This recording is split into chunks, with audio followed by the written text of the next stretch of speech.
Hi, John Alford with Five Rings Financial. I want to take a few minutes to talk with you about Survivor Benefit Plan. Survivor Benefit Plan is for those who are retiring from the military. It is a pension protection plan. It's called Survivor Benefit Plan by the military though, and it's designed to protect the retiree's family. It's a benefit for us for peace of mind, but it's for our families. It used to cover all of your retirement check or you would deny it, but they've updated the program to now you can pick a coverage amount. There is a floor. I want to say it's about $700 or $750, or you can protect a sliding scale from that amount up to your full retirement pay based on your rank and time in service.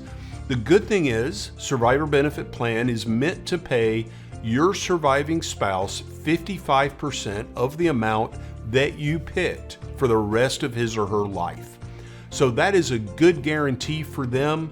It does include our annual cost of living allowances if our retirement checks get those. So there is an inflation protection aspect to this. Now your cost will go up as well as that benefit, and that just makes sense, right? That's fair. You're getting more benefit, the cost goes up slightly.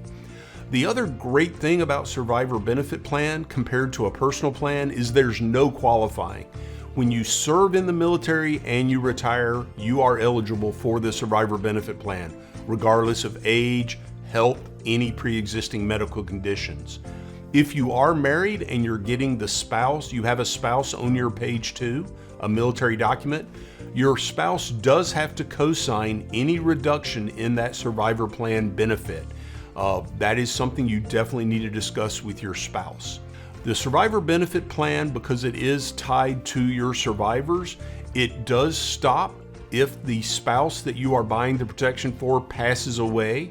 There are other options. You can have children coverage or other dependent coverage. If you remarry, either you were single when you got out of the military or you had it on a spouse, something happened to them, you have a short window after getting remarried as a military retiree to update your Survivor Benefit Plan election. They sometimes open seasons to get it, but I wanted to go into all those details on this short video. There are alternatives though to Survivor Benefit Plan. There is options that you can get 20 or 30-year term insurance and possibly get a blend of permanent insurance. I particularly like Index Universal Life as a type of permanent life insurance because of its features.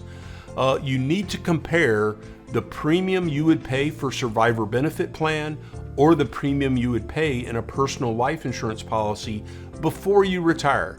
You also have to make sure you qualify for personal life insurance. You want to keep the option to keep that Survivor Benefit Plan until you know that you have a personal plan in place. Like in my case, I qualified for a cost-effective 30-year term policy that protects my wife until we're in our early 70s. So I plan to continue to save and invest, pay down our mortgage, so that if something should happen to me after that 30-year term, I have other permanent life insurance, but that term is specifically to protect my pension for my wife until I have other things in place that she no longer needs it. Would it be nice for me to live past that age and continue to draw it? Of course. I want to live as long as I can be healthy and have a rewarding life, so it might be into my 80s, maybe even 90s, but my wife is protected until I have other financial needs and means in place for her.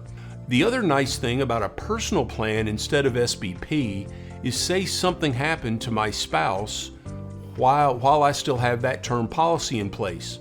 Because it's my personal plan, I can keep the coverage, change the beneficiary to our children, to a charity, to a trust. I can change the beneficiary anytime I like because I own the plan. Survivor Benefit Plan, if you get it for your spouse, it is actually that spouse's benefit, not your benefit. The other thing I want to talk about briefly is what's called living benefits life insurance. This is the new style of life insurance you don't have to die to use, where a living benefits life insurance plan that's also protecting you for the future for SBP also gives you access to living benefits. Those pay if you get sick, you have something that in the old times would have likely killed you, like a terminal or critical illness, you can accelerate some of your benefit. Where you have that in a personal plan with living benefits, survivor benefit plan does not have any feature like that in it. Again, I want to reinforce this point. It's that important. You must qualify for sufficient protection in a personal plan before you and your spouse turn down SBP. I want to make sure I'm very clear about that because I don't want to leave you and your family unprotected. The other thing is a personal plan may not have inflation protection like SBP does, so you want to make sure you get coverage anticipating those future needs. The other thing is, I just want to be clear that if you do decline survivor benefit plan, your spouse signs that, your pension will end on the death of the retiree, so make sure you have your personal plan in place for that. Thank you very much for your time today. John Alford, and I look forward to hearing from you if you have further questions about that decision about survivor benefit plan when you retire.